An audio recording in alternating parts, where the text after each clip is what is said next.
focus my mind and concentrate on the center of my forehead. And as I focus, I visualize a point of light, a point of eternal energy.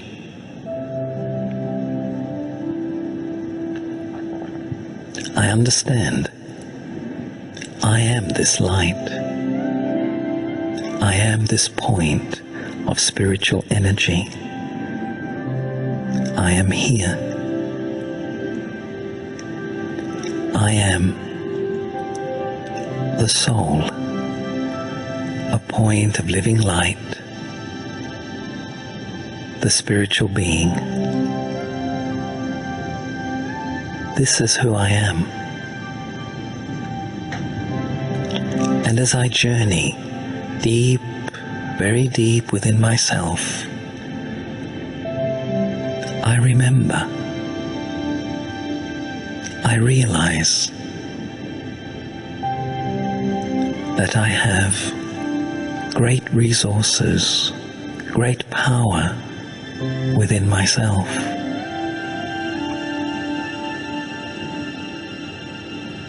I am a soul, and inside me lies all my experiences, my identity,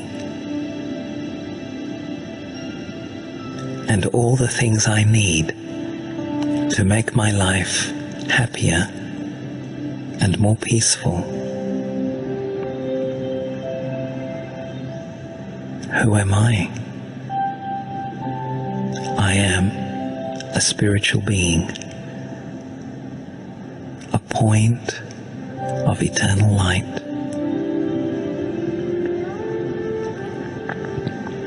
I let these thoughts penetrate my mind. I concentrate on these thoughts completely. I am a soul. I am immortal energy. I am peace. Peace is my original strength. Within myself, I visualize a pool of energy. This energy is the energy of peace. I go deeper and deeper within my peace. I remain in this experience. I remain within this consciousness. My original and deepest quality is of peace. Peace is my original nature. Peace is my original strength. And the deeper I go into myself, the deeper I go into my original peace. I am no longer distracted by all the things outside me.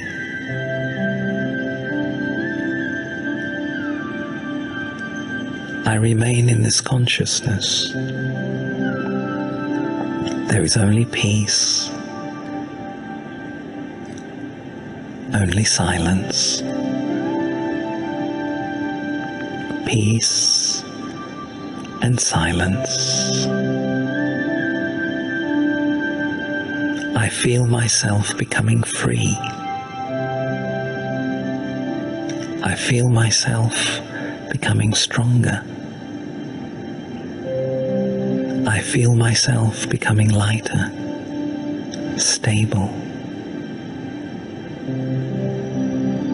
As my thought, so my consciousness.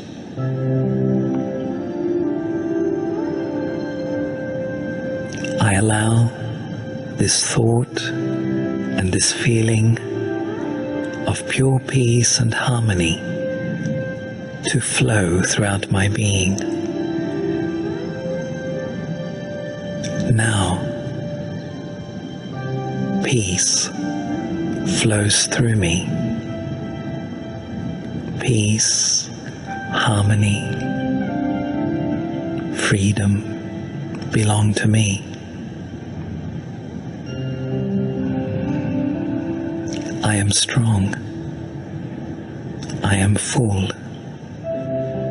I am content. I am in peace. Now in this silence, I am completely inside, very quiet, very still. I am at one with myself. I find contentment. I am at peace. I begin to remember myself. I begin to understand myself. I begin to accept myself. And as I remember, and as I accept, I respect my original being, and love emerges. I feel confident. I feel secure. I feel there is a great stability now. There is strength, and there is the power to create a life of quality, a life of meaning, a life of purpose. I have found my focal point, my inner compass to direct my external life. And as I remain here, inside, I ask myself, where do I come from? In the stillness, I hear the silence. I listen, and I realize that my original home is very, very far from this world of sound, of time, of matter. I come from a world of eternal light, a world of silence, a world of peace. That is my home. This is where I come from. And with my thought, I travel upwards to the world of liberation, the world of nirvana. Let me remain in this consciousness of the self, of the peaceful self, and the peaceful home. Peace, harmony, and silence. Let me remain here. Peace and silence. Only silence.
Om Shanti, and welcome to the workshop this Saturday, this fine, beautiful Saturday. My name is Kamlesh, and I will be hosting the workshop for today. I see all of you are muted. Thank you very much. If you need to communicate, please message me, and I will see what we can do about that. Also, we will have a question and answer session at the end. Now, today I will be talking on the subject of active silence in a busy world. So sometimes if you see my eyes going to the right, it's because I've got my bigger screen on the side and then I'm running the presentation through this computer. And then also most of it, so I've got a PowerPoint presentation, so I will be running through it. You should be able to see it very clearly, but if in case if you are using a small screen, I will describe it well enough that you may not need to, follow through it if you don't want to. You can just hear me out. So without further ado, I'll take you through the process of active silence in a busy world. Let me share the screen.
So I'm just setting it up so that we're ready to go. Okay, you should be able to see it now. If there's any questions or anything, just message me and I will be keeping an eye on the on the chat boards and all that. So yeah.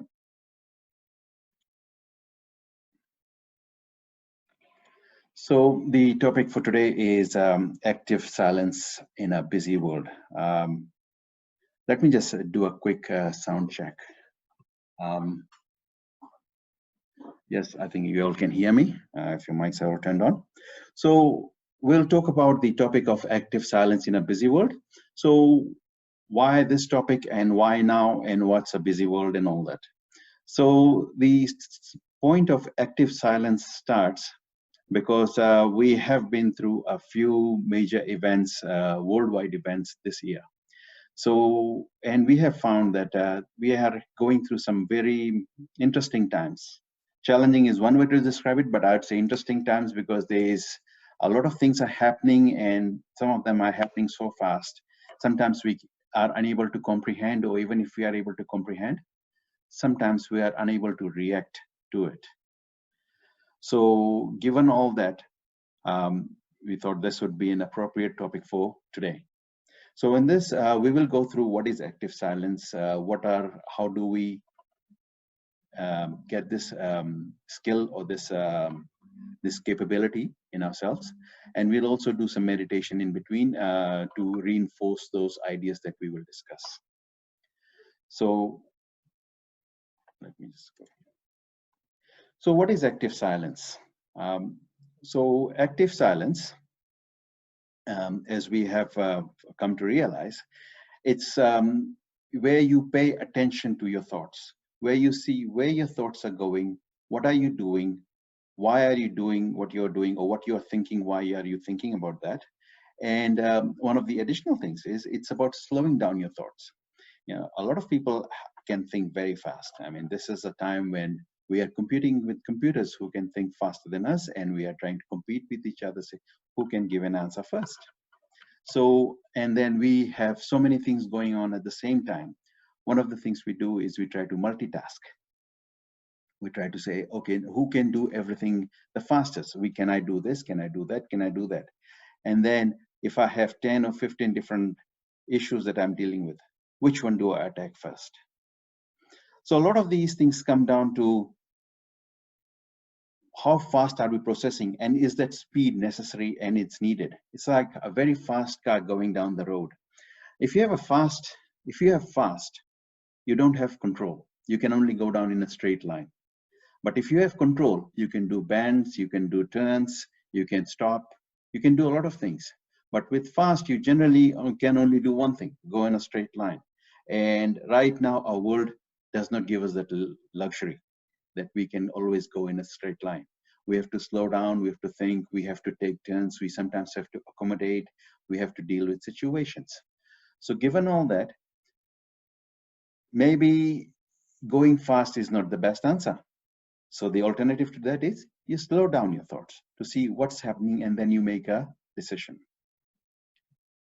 The next one I've got for my point here is stability for deep thinking.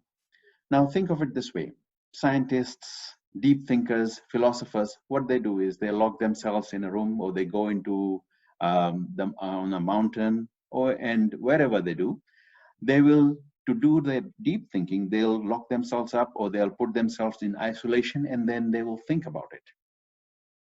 And so that acts as a capability to give them a method for, they create this artificial active silence for doing this deep thinking. Now, imagine that, do you have this luxury of going out of everybody, living in the family, living in the society? Do you have the luxury of going out and saying, can I do this deep thinking? Or do you say, I can't do this. This is not something that I don't have time for this. I don't think I can do deep thinking because I don't have the time to lock myself, or the means to lock myself up in a room and do some deep thinking. I'm busy. I've got a family. I've got a job. I've got things going on.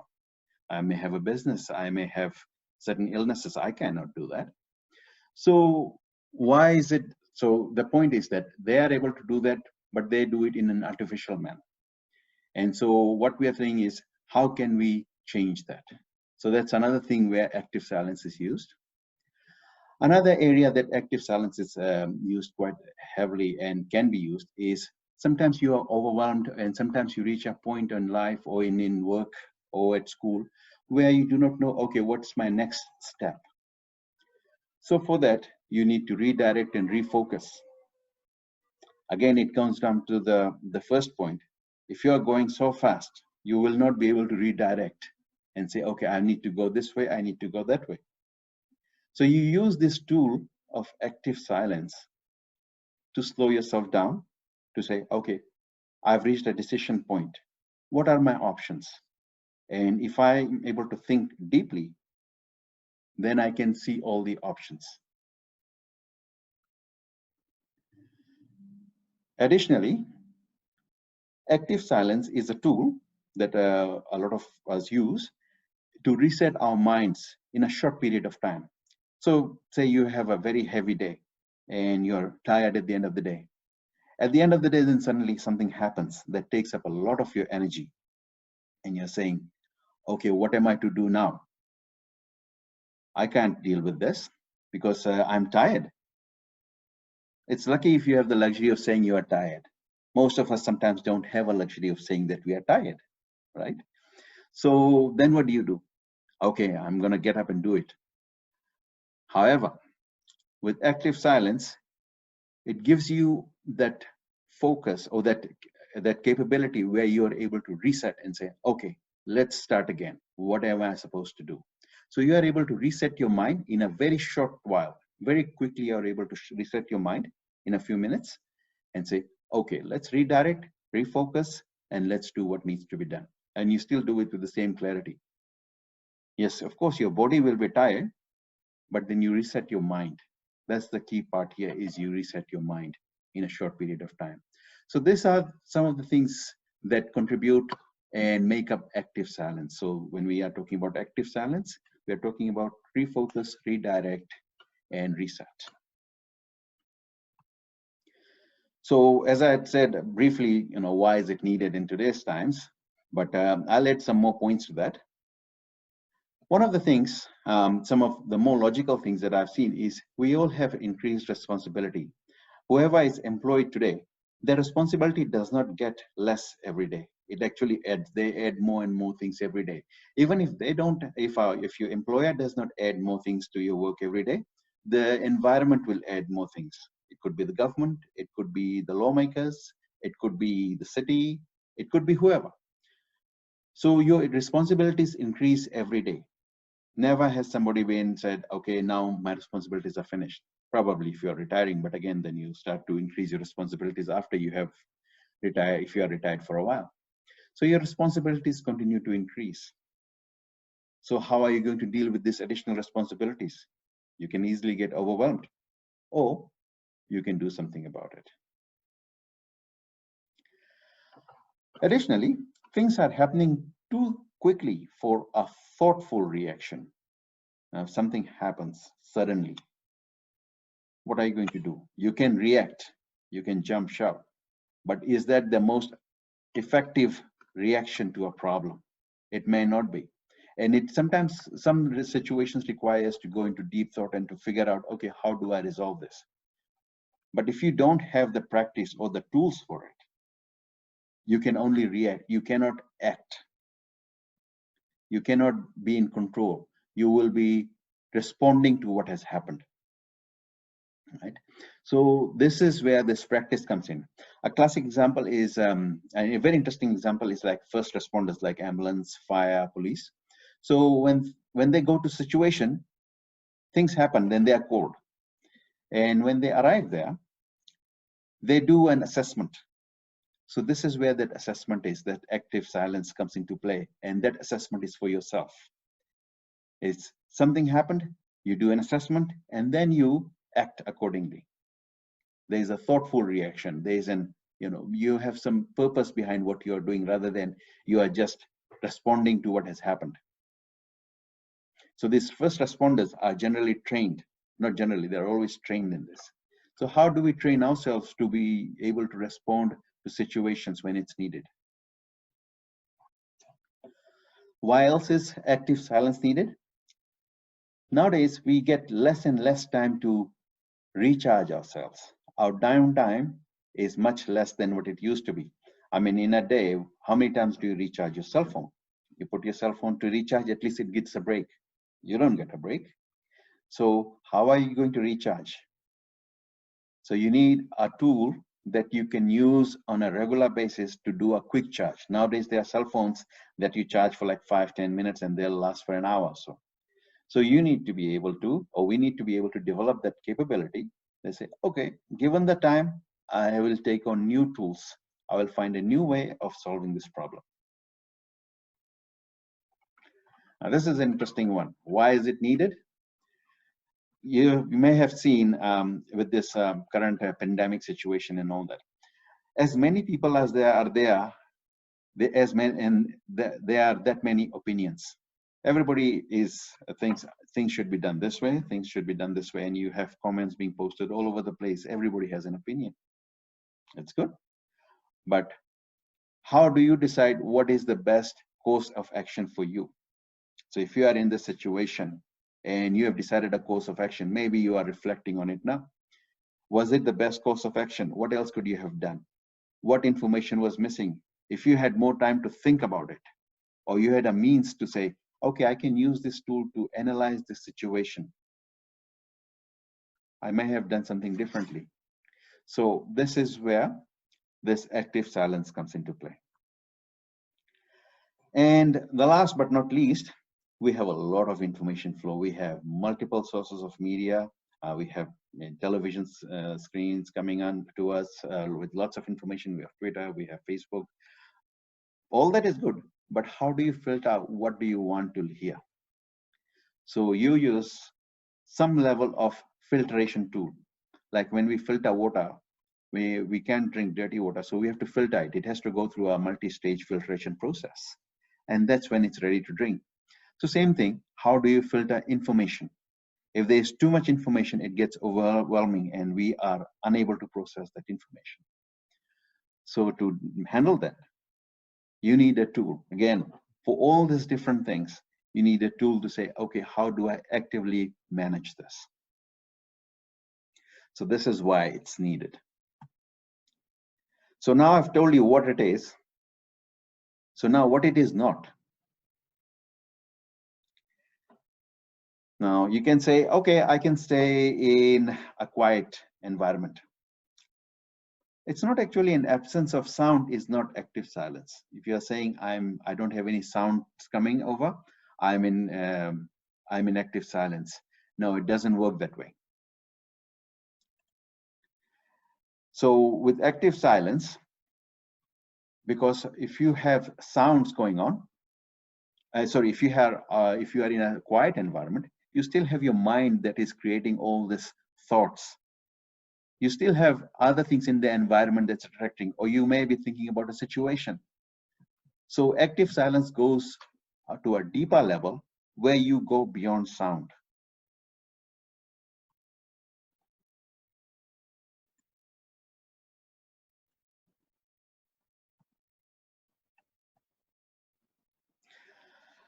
And what is not active silence? It's not thinking about something different. So sometimes you'll say, okay, I can't find a solution on this. Let me go and think about something else. Yes, some people can use that method to create that, think about something else and come back to this. But that is not active silence. You are still keeping your mind busy. The idea is to get your mind to a point where it's able to stabilize itself. So a classic example, if you can't run anymore, you start cycling. You can't stop cycle. If you can't cycle, you start walking. The idea is to stop moving. The idea is to get to your mind to a point where it starts to stabilize. It does not move at all. It starts to stabilize. That's the whole idea is of active silence, is to get your mind to a stable position. Sometimes we create a distraction for ourselves, saying, okay, let's create this distraction that will take us away from our current situation. Eventually, you're coming back to that situation. So your distraction is temporary and you've just lost time. Now, this one is one of my favorites, is being in nature. While it is not active silence, it sometimes helps because with nature, we are made of nature. We are made of the elements. When we go to the elements and we are with the elements, they have a soothing effect on us. It is helpful, but it is not active silence. And again, being alone. Some people live by themselves, so they are always by themselves. However, being alone and being silent are two different things. And most of you can attest with your lives that you all have experienced that you can be alone, but doesn't mean that your mind is silenced, because there is a lot going on. And another thing, and this is a counterpoint, but I put it there just for fun, is active silence is not difficult. So I've said that. What is not active silence? It's not difficult. So look at it this way. Active silence is an easy process. And it is not only for the special yogi type people, it is for everyone. So if you enjoy silence, if you want to develop that tool, it's for everybody. And it's an easy tool. It's not a difficult tool. So I've spoken a bit. So we'll just do a quick meditation that will take us through, that will reset us, and then we'll go to the next part.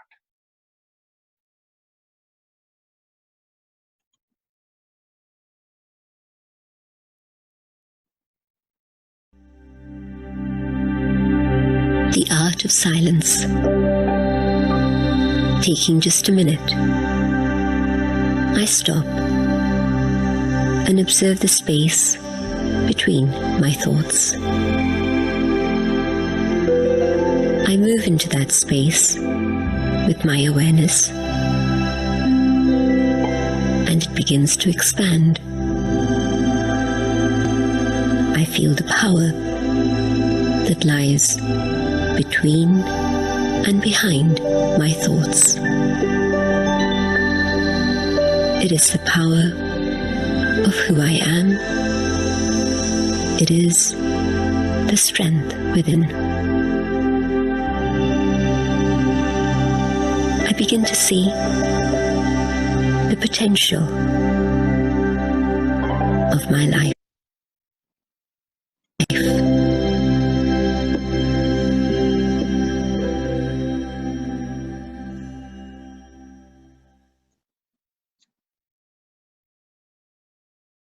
So the idea was that you would see the potential of your life through this art of silence, which is active silence for the topic for today.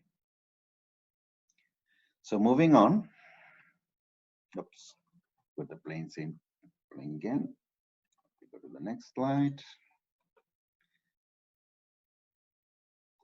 So I've got 4 points here. So how do we develop these tools? How do we develop the tool of active silence? What do we need to do? So there are 4 building blocks that we have come up with for today's lesson, that today's workshop, that contribute towards developing active silence. And this is a tool that we all either are practicing, or we need to enhance and get to a level where this becomes a part of our life. So like I said, it's a tool, it's a process, it's a means to solve a problem. So like any tool, you have 3 or 4 things in it. One, you have the understanding of what it is. So first of all, you understand the information behind it. So I'm going to tell you, say, instance, I'm going to tell you about what the internet is. So first of all, I'm going to tell you about it. Secondly, I'm going to show you what it is. Then with telling and showing, then I'll ask you to apply it on your life. Start to use it. And there are different ways of using it. So here, the first part is knowledge. So to understand active silence, those who have done the course, they'll find it a little bit more, there'll be material that they have already covered, the Raj Yoga meditation course. So you'll cover some of the knowledge that we have already studied, or you will study for the first time. So you'll have some information about what are the tools needed for active silence, what are the components of active silence, and what tools do we need. The second part is, we will do a practice exercise to see how we can start to use that. So we are using the words interchangeably. So we're calling it meditation, reflection, active silence, because we are going deep within ourselves to make a point about how do I deal with this situation in front of me. The third part, which comprises of two components, is food and writing/journaling. So that is the maintenance part of it. Now I'll explain all of this to you as we go on this journey. So the knowledge part.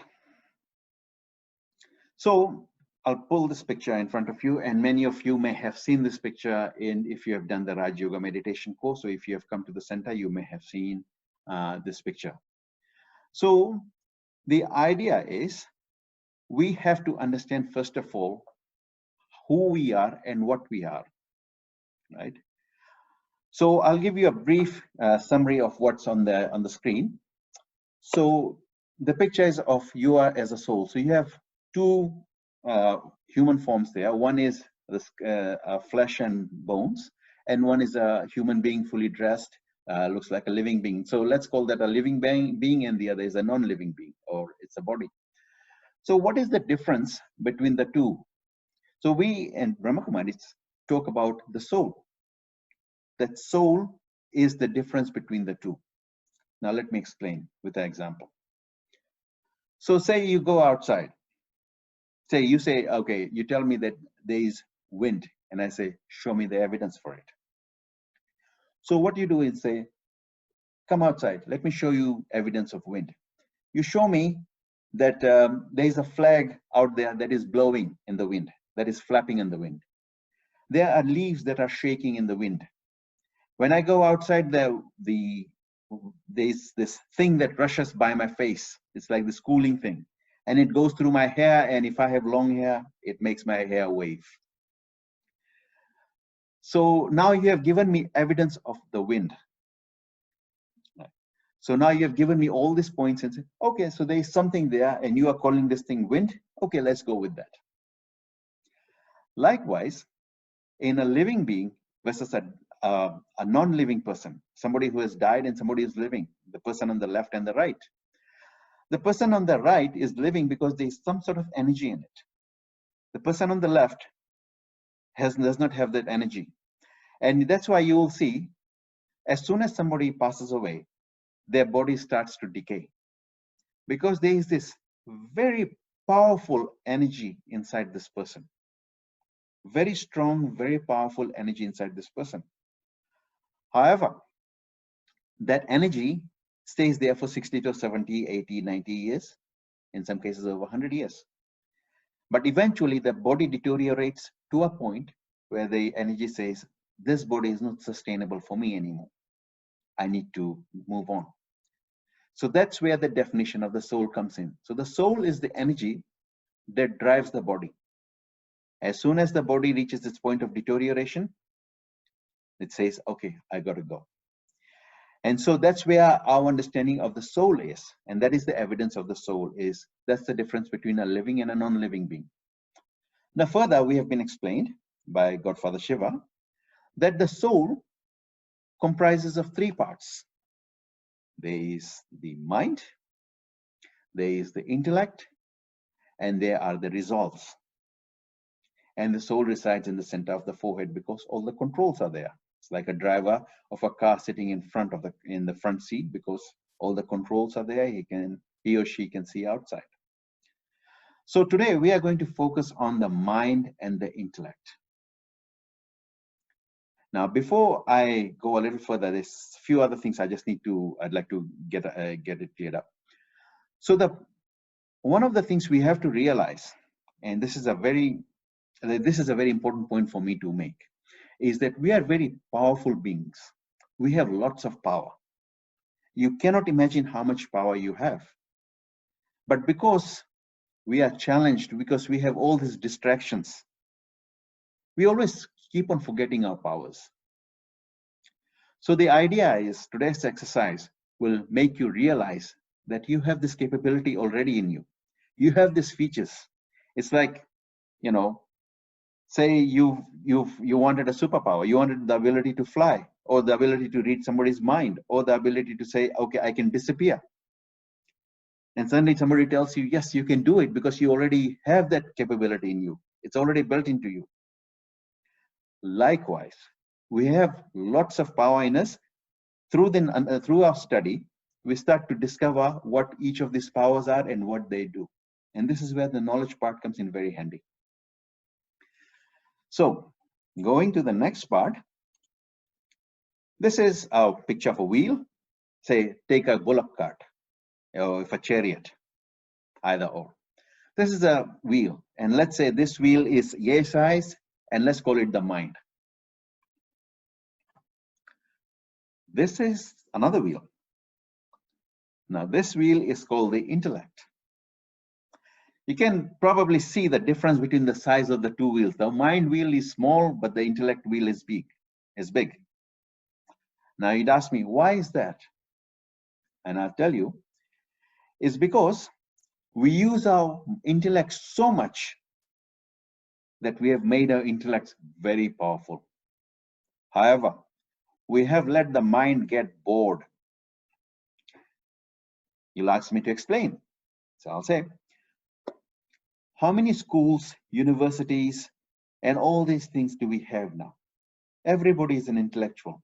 You ask even a child a question, a grandmother who has never been to school, they'll be able to tell you things because we have been using our intellect to take in information and process information. But the part that allows us to think creatively, to give us direction, the steering wheel, we have allowed that part to kind of weaken. So imagine a bodybuilder who has a very strong, very big right hand, because of a very strong arm, because he has been practicing only one arm, and a very skinny left arm. It's because they have been practicing unevenly. So that's one of the things we have come across is we have become very intellectual, but we have not taken care of our mind. Hence the situation. So what happens? Imagine both of these wheels are on the same cart. What happens now? It keeps on going around in circles. So right now our mind is so bored because we are not using it. Our intellect, we are using it so much that at the end of the day, it's tired. It says, please let me go. It wants to do other things. But now we are continuously using our intellects. Everything we do, we use our intellects. So the mind gets bored if you are not using it. It is going to, like we have been sitting at home for a while, some of us have been getting very bored. So like we imagine what happens to our mind. And so it starts to create distraction. It does things that the intellect then has to go and fix. So if you are not putting both of them to work at the same time, you have a small wheel and a big wheel. The small wheel is now being very mischievous. And it's the big wheel has to now fix all that, whatever mischief the small one creates. And they keep on running around in circles. So now we are in a bit of a trouble there. So the idea is, through meditation, through active silence, we are to make our minds powerful. Because when the mind becomes powerful, it starts to quieten down. If it becomes the same size as the intellect, it starts to, okay, I didn't need to make so much noise now. And then they both run straight. They run parallel to each other. Now the cart is able to go forward. Instead of running around in circles, now the cart is going forward. So with this understanding, one goes into deep silence, recognizing the ability and pulling out the power that we need. So you now understand that you have all these powers inside you. So first of all, we need to have that knowledge. Now, as we go more into knowledge, which we are not going to cover today, but that's part of our regular course and study at the Brahma Kumaris, we go deeper and deeper into the knowledge and we pull out all these capabilities and features and understanding, and we say, okay, we can do this, we can do that. And so now we start to strengthen our mind. So the mind and intellect now work hand in hand rather than against each other. So that was the information part. Now comes the practice part. So in this, I'll draw your attention to two things. One, go in your inside. Go inwards. Try to focus inwards. There may be, you may have ding, ding, ding going on your phone, or something is coming, there's messages coming. You may be reading something else too, maybe on the side. However, for this one, go inward. Try to focus in your inward. Try to stay within the room that you are in and try to stay in that area and try to go inside. Second, and you can, additionally, you can either close or open your eyes. That's up to you. The second thing is, be fully aware. Be in full awareness that you are doing this exercise. Do it consciously because we are doing a practice now. So I'll play the video.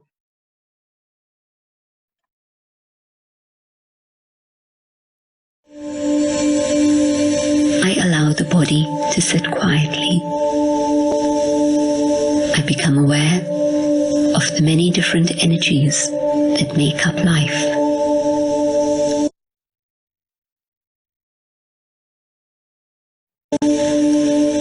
As the body sits quietly, I'm aware of the physical, the biological energies of this valuable instrument of mine. For a little while, I would like to turn my attention away from my physical energies and focus my energy inwards.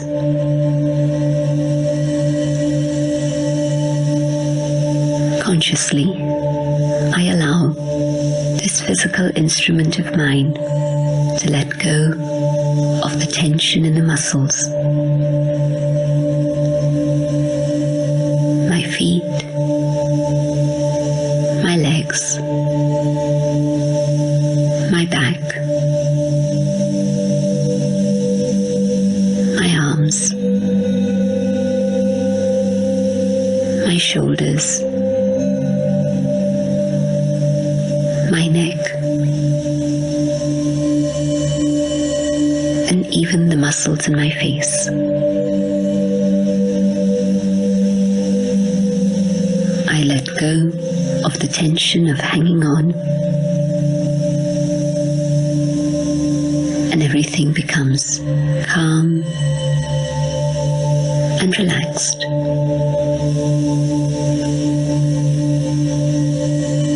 Now, instead of looking outwards, I allow my mind to look within.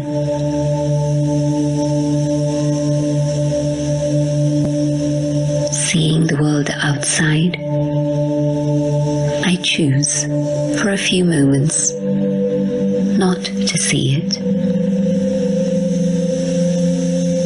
I let the sounds of the external world fade into the background so that they are no longer a distraction. And on the screen of my mind, I visualize a point of light.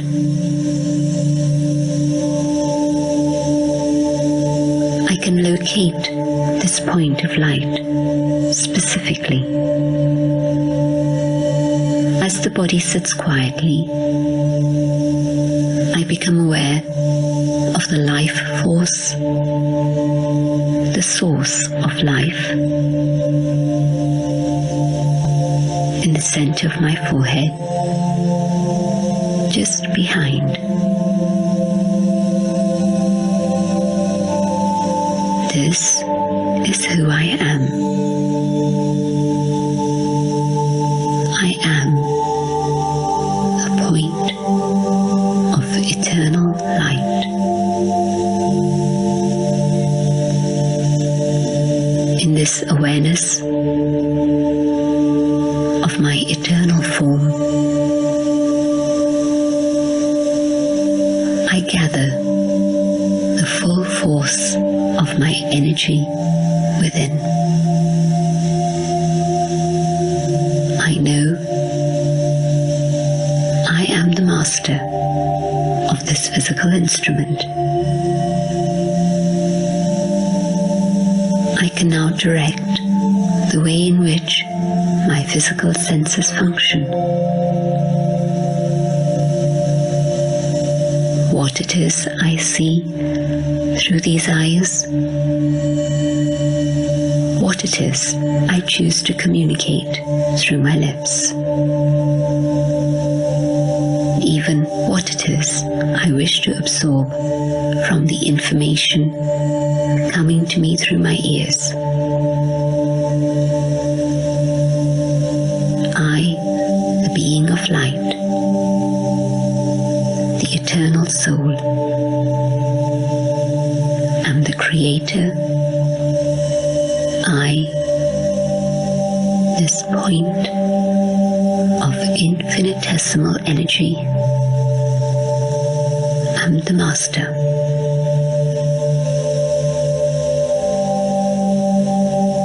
Becoming aware of this, I am able to send out light and life throughout this physical body, and use this body for that which is constructive, that which is filled with goodness.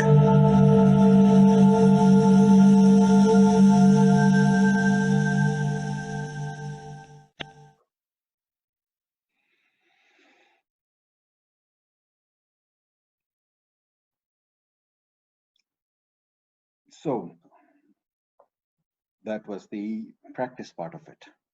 So we still have two more things remaining. Now the maintenance part of it, we talked about the knowledge, we talked about the practice. You had the information, you've seen a little bit of how it is to be practiced. Now we'll talk about some of the maintenance things that we need to do to keep this active silence, or what's the best word for that? I would say to keep it consistent and readily available to us.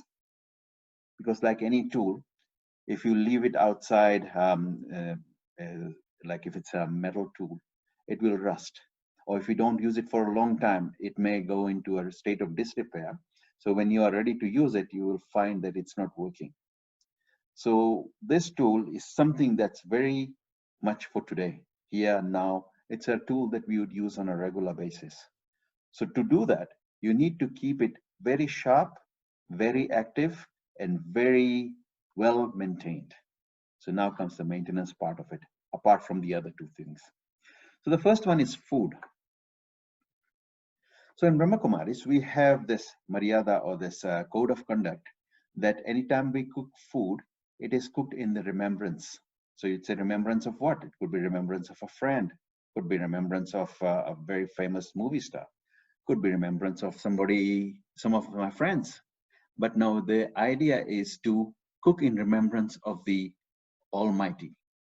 We cook in the remembrance of God, so that whoever gets this food, that vibration travels with them.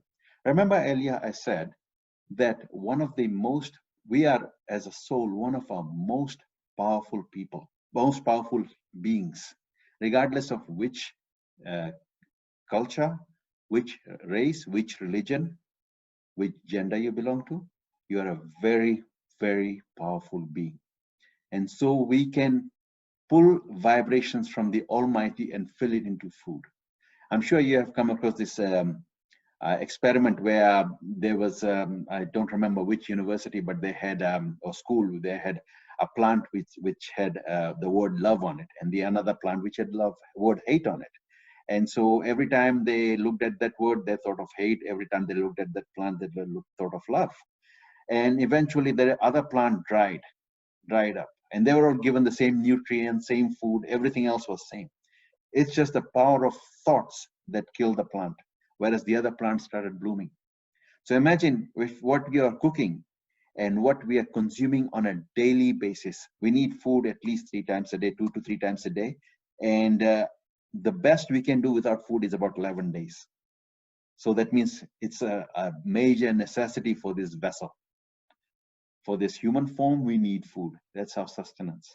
And so to do that, you might as well you're going to spend the time in preparation, you might as well put some good vibrations into it and present it, and then fill it and then give it to whoever's consuming, or consume it yourself. And it doesn't mean that it has to be always cooked. It could be even fruits. It could be whatever you are eating. Give it good vibrations. Interesting thing is when I was growing up, I went to a Christian school, and then one of the things that I was taught there at the school was to say grace, and so I brought that practice home, and so I would do that, and then it continued for many years afterwards. So, but the idea is to give thanks for the meal, because whoever has done a lot, we do all the work in this world. We do it for food, clothing, and shelter. And meals are a very important part of that. Your basic necessities, food comes from the top of the list. So take this moment to thank the Almighty that we have been given this opportunity to eat. They say that in the world, over 70% of the people don't get to eat all the time. And it's not because we are lacking in food. It's just because the food is unable to get to them. There are a lot of people in the world, even here in Canada, we see that. That's why the food banks are fairly busy. We have come across students who have to pay the tuition, so they have to decide, am I going to pay tuition or am I going to eat? So give thanks for the meal that you are going to consume, because this meal is also going to power this body, this vessel. It's also going to power the brain, and that brain is going to get that power from the soul. So everything has to be well looked after. This is the maintenance part of things. You have to do good maintenance to get good results. Thirdly, eat mindfully. What does that mean? Sometimes we hurry up, rush up and eat food. Yeah, there are days where you are about to miss the bus, or you have to go somewhere. But make it a more times than not to eat mindfully. At least try to have at least one meal a day where you sit down, properly set up your table, and have a proper meal. Even if it's simple food, but eat it with respect. Whatever you give respect to will always be bountiful in your house. So use this method to give respect to the food. Other than that, it's also going to fill you with good vibrations, because that food is going to give you that energy, and that means that energy is going to last you so much longer. It's like filling petrol in a tank, fuel in a car. If you have good quality fuel, your car is going to run for a long time. If you keep on filling bad fuel, you say, okay, it's mixed with water, it has impurities, your engine will seize in a very short period of time. Likewise, use this vessel, support it, maintain it. And this one is a very interesting one. I'm guilty of this, but eating without distractions. I've got a picture here of this person looking through her cell phone while eating. Now, I'd say I don't do it most of the time, but I know that I do it. There are occasional times I have done it, and I'm guilty of that. So the idea is to be able to give your full attention to what you're doing. So because if we are giving full attention to this, that means everything else we do, it creates a habit of giving full attention to that. We are not distracted. If there's 10 things comes, we prioritize, we give full attention to the first thing, and then we go to the second thing, and we go to the third thing. If you keep on jumping, yes, you can jump, but you can only jump for so long, because your energy is finite. You only have so much energy in your body. You'll get tired very easily. And that's why a lot of people get tired at the end of the day. It's not because they have done a lot of physical work, it's just the mind has been jumping so much. The mind and the intellect has been working so hard. The mind's running bored. The intellect's running so hard. And everybody's holding the head. Why is my head hurting? And then it starts its own chain reaction of things. So this is the first part of maintenance. Fuel yourself well with good fuel. The next part of the maintenance is writing or journaling. This is my personal favorite. I always try to bring this up here somewhere or another. Now, I don't do this all the time, but whenever I can, I try to incorporate this into my daily routine. It's a good, so what it means, I'm going to explain to you a little bit more, but what I'm going to tell you about the tool, and then I'm going to tell you how to use it. So it's a reflection tool. When you write about something, say you had an experience, you write about it. It's a good reflection tool. Okay, what happened? This happened, right? This could have happened better. I think this could change. So it's a reflection tool. You have to use it in a positive manner. You could use it for other things, but the aim is to use it for a very positive reason, for your self-development. Also with writing and journaling, you describe how does this process feel? What are the challenges you are going? And it has to do a lot with feeling, because the soul does not know logic. It understands logic, but it doesn't work in that world. It works more with feeling. It's the heart of it. So the heart of it comes from there. So we sometimes know that something is not right. We just feel it. That feeling is very important, because that's you, the soul, that's being active. You are like a Wi-Fi antenna, or you are like a cell phone. You are able to pick signals. So you are a very elevated being. You are a very sensitive being. But we have to bring those qualities out. So this feeling process is important. Part of that is how do you feel about it. Also in writing and journaling, when we write, okay, this happened right, this didn't happen right, I missed this part here today. What steps have you taken? It tells you about your journey. What have you gone so far? What is your progress? So it's a means of understanding your progress. And of course, you start small. You just start writing by one line, or even draw a line. You don't have to even write. Just make one line, and that's it. Or make some squiggly lines. That's all. Alternatively, you can just always draw a picture. If you are even so, the idea is not to draw a aesthetically good picture. The idea is to draw a picture that can represent your problems, or your situation, or the challenges you have, or maybe the wins you have. What is working for you? You are able to draw a picture. Say you draw a picture for star. Oh yes, this star represents what I'm working on, and I think I'm winning in every direction.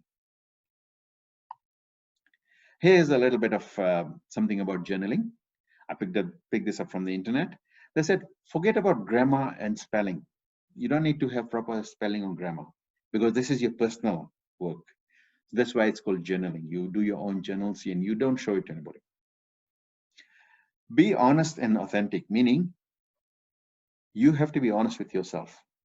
If what you are writing is dishonest, then you will have a hard time coming out of that shell. So you will have to be honest with yourself. You have to be brutally honest with yourself sometimes. More honest than what you have been with others. More honest probably than what you have been with God. You may have to be that much honest and say, because sometimes you'll say, okay, God's not watching. Maybe he's busy with somebody else. But you have to be brutally honest with yourself when you're doing this exercise. And that's part of your maintenance process. You don't start like that on day one. You build up towards it. Thirdly, write by hand. Now we are so used to devices. Spend this time, write with your hand. See how it feels. Even if you have bad writing, nobody can read it anyways. So good for you. And then last one is adopt cursive writing. So for those who have done a lot of writing when they were in grade school, you probably know what cursive is, and then you can write faster. So there is another tip there for doing journaling. So some of the things is, this doesn't have to be an action plan. It is not an action plan about writing and journaling, but it can be. If you want to be an action plan, it can be an action plan. And try not to write about problems. Try to write about what went right, what did not go right. Rather than, when I say by problem, I mean, don't write opinions. Try not to. Now, if you have to write in the early days, that's fine. Eventually, this is a self-correcting tool in my experience. Eventually you'll correct yourself. You won't need much help from others.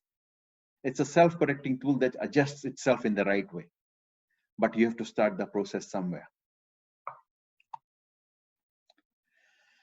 So moving on, summarizing the active silence, there are 4 components we talked about today. Knowledge, which is the information. What is active silence? What do you need to know if you want to go into active silence? What are the basic building blocks? We talked about the soul, the mind, and the intellect. The next part was the practice part, where we used a meditation commentary and we reflected on it. So we have in Brahma Kumaris, one of the things we do is we have minimum of 8 reminders during the day. We call it traffic control. So we use this to actively go into silence. Now, sometimes I don't do that, all of them, because of work or other reasons. But the aim is, whenever you get a chance, spend time doing that active silence. I try to do it as much as possible. Some days I hit 8, some days I hit 7.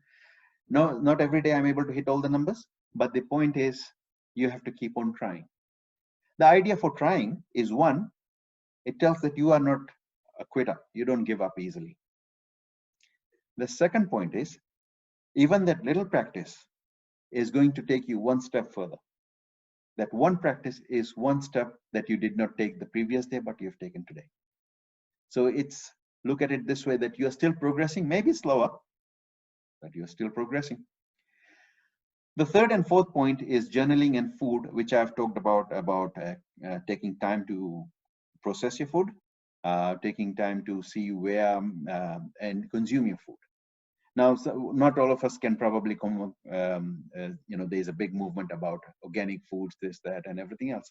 Now, not probably all of us can afford that, but at least whatever you have, prepare with love, prepare with silence, prepare with the remembrance of God, and present it with that, either to yourself or to others. And then consume in silence and with love. So that acts as a maintenance, so that whenever you are struggling on the other points, this will come and support you. It will give you the right thoughts in the brain, because the blood that will be created from that food will go into your brain. It will help you there. And then finally, journaling is another tool that you can use for progress. And then of course at the Brahma Kumaris, we have a lot of other tools we do, but this 4 is necessary and very apt for our purpose for today. So the idea behind slowing down your thoughts. So why do we do active silence? So we said, one, we slow down our thoughts. The idea is to keep on slowing down our thoughts. There was some research done. I've heard from somebody, they said, when a person's going full bore during the day, they are thinking 20-30 thoughts a minute. So that's every 2 seconds, and that is really fast. So imagine if you can bring your thoughts to 1 every 5 seconds or 1 every 10 seconds. Slow down your rate of thinking. When you slow down your rate of thinking, your ability to convert that thought into action becomes much stronger. That's how the scale works. I'll give you an example. World-class athletes, people who are world-class athletes, people who go into triathlons or they do Olympics. A 25, 30-year-old person's regular heartbeat is about 80 to 90 beats per minute. 80 beats, 90 beats per minute. A world-class athlete is about 30 to 40 beats per minute. They are so powerful that their heart rate goes down, but their ability to make something happen goes up. They have become athletes, and because of that, so much training, their heart rate is slowed so that their heart is so much stronger. Likewise, when you make your mind strong, it doesn't need to think that fast. It thinks a thought, it makes it happen. Active silence, it also provides you the stability for deep thinking. Say you are in a challenging situation, or something, it's not a challenging, but it has something that you need to think deeply about. Say you have to purchase something big, or you have to make a very big decision in your life. How will you go into that? You cannot just say, okay, help me, help me, help me. No. Because the decision is yours and you will have to live with that decision. So best develop the tool for yourself and use the tool to find the decision. I'll give you an example. When people are climbing a mountain, at the base of the mountain, there's lots of people all huddled together, all are going up at the same time. As they go higher and higher, the path gets narrower and narrower.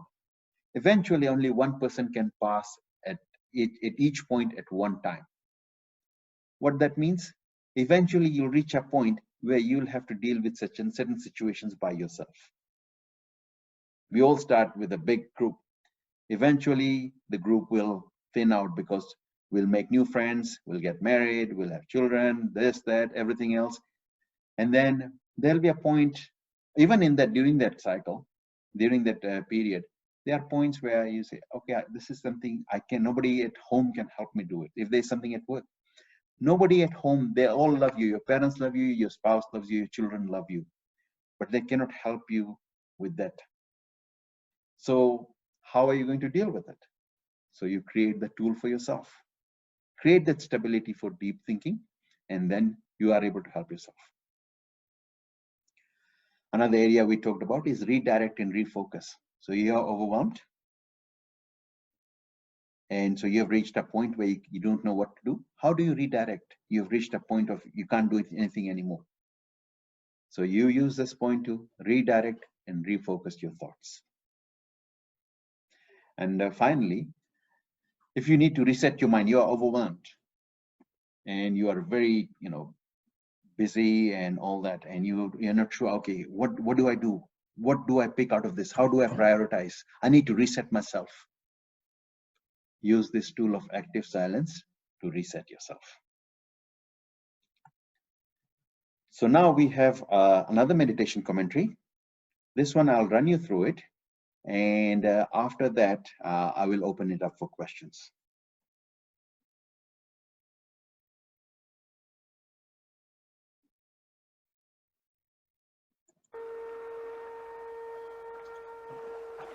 Let the mind be quiet. Allow positive thoughts to emerge.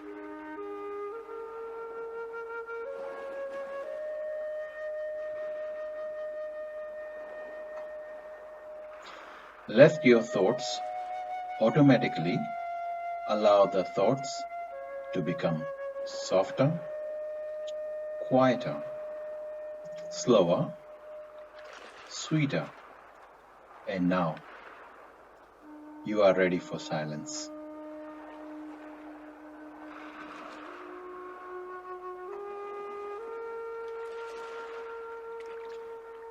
It is not an empty space, but a space in which the mind has emerged the qualities that you know, the original qualities of the self.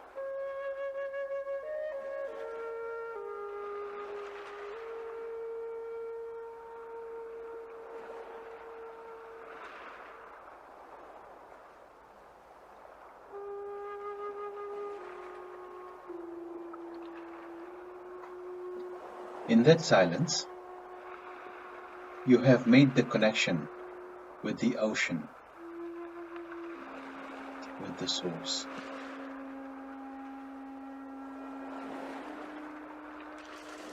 That is yoga. The union, the communion.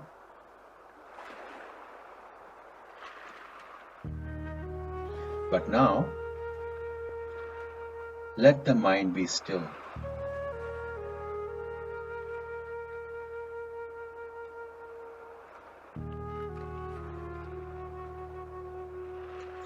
Let the mind be very still so that you are able to receive whatever it is that is coming from the Supreme.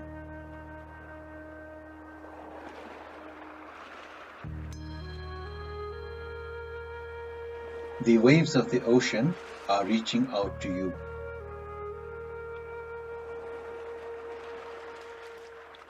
And what you have done now is prepare yourself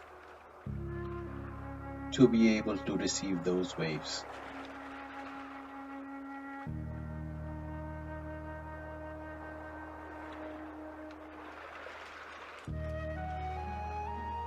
That is the stage that is described as realization.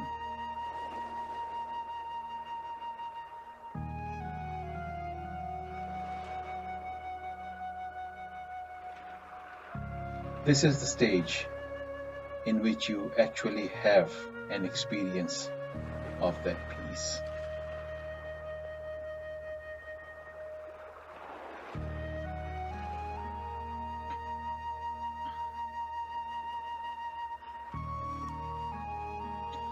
You can say peace is wonderful, but that actually doesn't mean anything.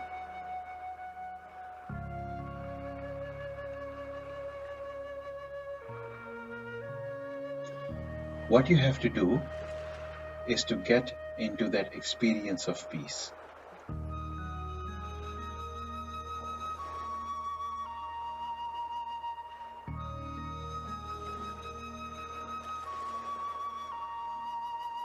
And when you are in that experience of peace, in that ocean, you are not thinking at that moment anymore.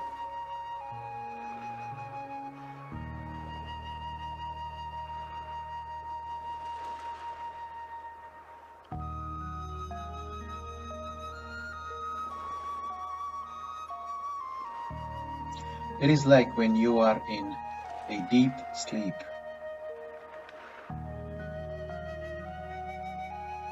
At that moment, you don't think,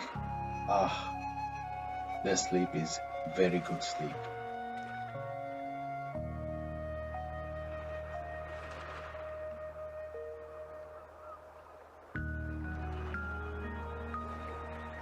What you are doing is you are lost in that state, in that experience. Then afterwards, you say, that was a beautiful sleep. A very refreshing sleep. A sound sleep. So, in that state of realization and experience, you prepared yourself through these hours to come to that.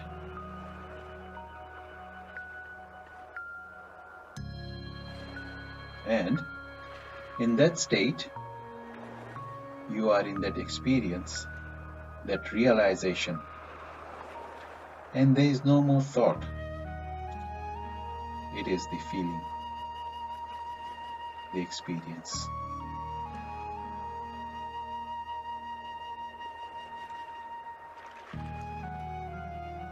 Maybe it lasts just for a moment. That's okay.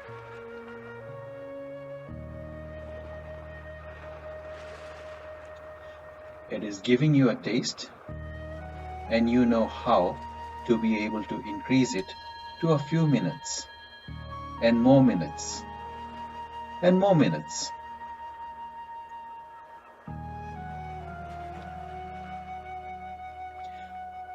It's okay, just a moment, even but a moment in which the mind is still, and God's love, God's light, and God's peace is actually reaching.